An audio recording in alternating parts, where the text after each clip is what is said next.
coming at you with another IKEA hacks finally. Yes. Hello guys, welcome back to my channel. It is Drew here from Lone Fox, and today I have another IKEA hacks video for you. I'm obsessed with IKEA, and you guys really seem to like the IKEA hacks that I do on my channel, and I love making the IKEA hacks. One of my favorite things is just knowing I'm doing one of these videos and going to IKEA and spending like 18 hours there, then putting all the stuff into my car, leaving it in my car for about a week so my car smells like Swedish meatballs and cardboard and IKEA, just the scent of it, you know? It just has a specific smell. And besides the point, I'm doing an IKEA hacks video for you today. I'm going to be taking stuff from IKEA and just turning it into new things. I'm really excited because today's video actually has some furniture. I have a basketball hoop, which, yes, I know kind of sounds crazy, but you guys are gonna see it. It's actually really chic and really fun. I have a super fun hanging pendant light that looks so pretty and so like Urban Outfitters Anthropology inspired, which I think is going to be perfect for anyone that loves that kind of like bohemian urban space. And I'm just excited for you guys to see this. And if you have not already, make sure to subscribe to my channel. I post brand new videos every single week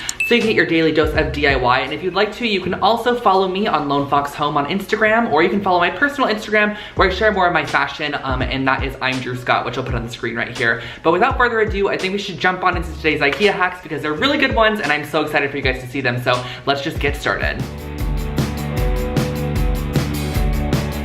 Alrighty guys, so kicking off this video with a super simple project. We're using the Trampa doormat, and for additional supplies, you're just going to be needing some black paint and a paintbrush of your choice. And this is all going to be freehand. It's super simple and easy. And honestly guys, you can find so many funny doormat ideas on Google if you type in doormat.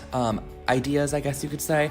I just think that some of them are so cute. So basically what I did was I used a paintbrush and I used the width of the paintbrush to actually do the letter, like the line blocking on each letter. So I spelled out the word hello in the bottom left-hand corner. So when someone goes up to your door, they're going to be greeted with the word hello, of course. So I just used my black paint, and with this kind of doormat texture, I suggest kind of stippling the paint down into the actual mat because I find that you get a better color payoff that way. And I just simply went all the way around, and then I let it dry, and then I did one more coat of it on there just to really get it locked in there. And as you can see, I'm kind of pressing and stippling downwards to get that color payoff to be really dark and very opaque. And then I flipped the mat over, and I'm gonna put goodbye on the opposite side. That way when your guest leaves, they're gonna read goodbye in their direction when they leave. So it's kind of like a double meaning doormat, I guess you could say. I think it's really cute and fun. So I did goodbye on this side. Again, I freehanded it, but if you want to, you could get like letter stencils, or you can just print out the word and kind of just trace around it, cut it out, and have a little bit more of a simplistic look. But I just freehanded it, and I think it turned out great.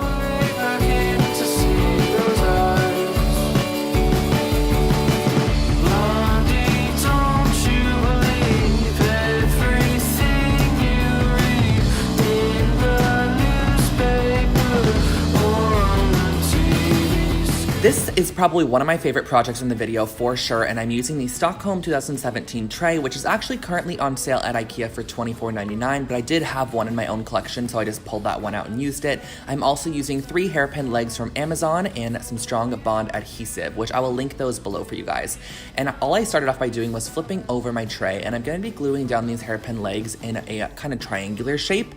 And what I suggest doing is adding glue to the bottom side, because essentially these are supposed to be screwed onto like your item, but the tray is not that thick, so I just decided to glue it down, and then make sure that you add glue into those holes and kind of make sure it overflows over the top, which is kind of going to act as almost like a reinforcement for that leg to stay on there. But this glue is super strong bond. I actually buy it at Michael's. It's like, I live by this. I use it all the time on my projects. I think it's amazing. But just get it in those holes, glue it down in all 3 sections, and then I suggest just letting it dry overnight. And then once you are completely done, you have a perfect little side table or nightstand, whatever you want to use this for. It could even be a plant stand.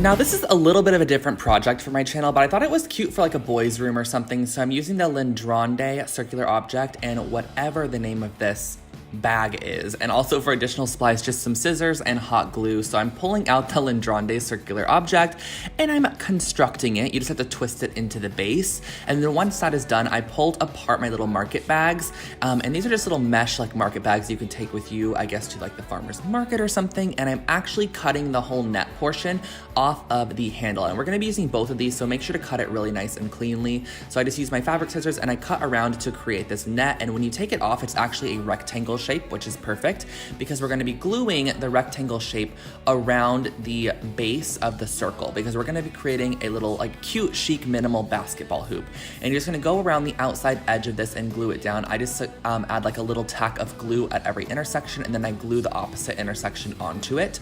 It's pretty self-explanatory, and I actually think I say self-explanatory so much I need to make merch that says it's pretty self-explanatory, because it seems to be my favorite thing to say, and you guys have been suggesting that in the comment section, which I think is so funny.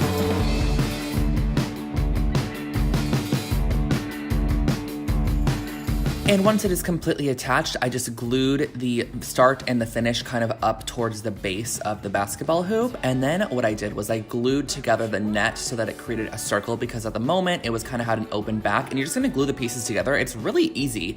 You're just gonna connect them up, and you're going to basically stitch this back together. And then what I did was I cut the little bottom portion off, and I cut in between each of the little like squares that it has on the net. That way you have a clean edge.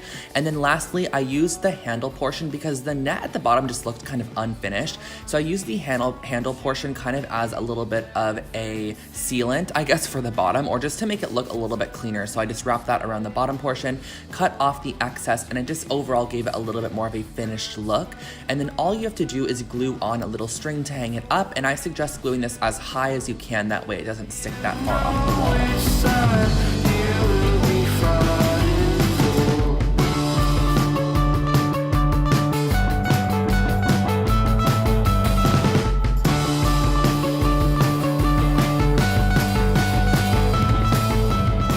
And saving my personal favorite project for last, we are starting off with this woven snitted basket. I think this is pretty new to IKEA's collection, or not super new, but definitely within the last year. And I'm also using one of the Hema hanging cords, and for additional supplies, you're gonna need wire cutters and some hemp cording as well. So I'm starting off with my wire cutters, and I'm basically gonna be cutting the handles off this basket. You could leave them on if you wanted to, but I really wanted it to have the appearance that this was created as a pendant light shade and not a basket turned into a pendant light shade. So you just have to go across and cut these off. I suggest wire cutters because they kind of grip onto this caning a little bit easier, and it just cuts it super simply. And then all you have to do is just pull off all those pieces and kind of tug up a little bit. There are a couple of nails in there. Once you pull it off, you have these handles, and I actually kept these handles because I can definitely use these on future projects if I need handles somewhere, and just kind of recreate this sort of caning effect. So I did the same thing on the opposite side by taking off the handles.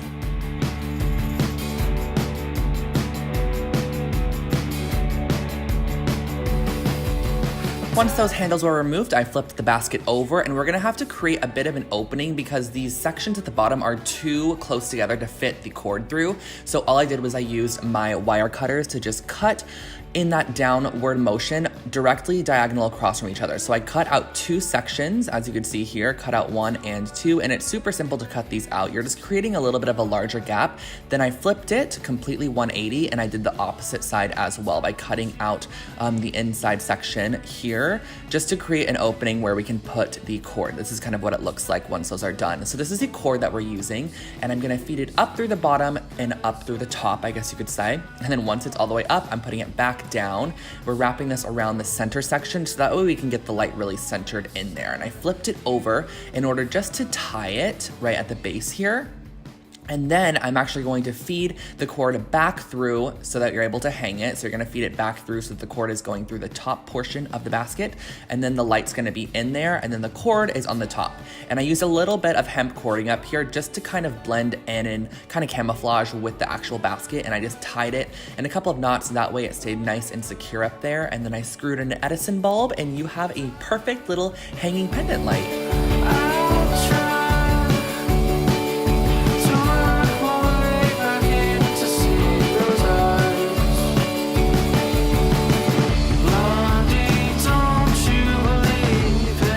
And those are all of my IKEA hacks for today. I hope that you guys did enjoy them, and I hope it gave you some inspiration of things you could do with your current items that you might have in your house that you're just kind of over with, because I know sometimes I buy things and then after like a year, I'm just like, what can I do with this? What can I reinvent it to make? I'm also gonna make sure to link everything that I did use in the description box below in case you do want to take a look or purchase it for yourself. And then of course, all of the IKEA names and stuff was throughout the video. So jot those down if you want to recreate some of these items, and I hope that you did enjoy. I would love to know which was your favorite project. Honestly, if I don't have a use for it right now, but it would be that pendant light. I just absolutely love the way that it turned out, but I actually do have a use for that side table. I'm gonna put it right next to my bed, new nightstand. So excited about that. But thank you guys so much for watching. Don't forget to subscribe and turn on the little bell next to the subscribe button. That way you get notified when I upload brand new videos. And you can also follow me on Instagram, which is Lone Fox Home, where I post more behind the scenes type stuff, and then also some additional just home inspiration over there. So thank you guys again. I hope you have an amazing rest of your day, and I will catch you all in the next video. Bye guys.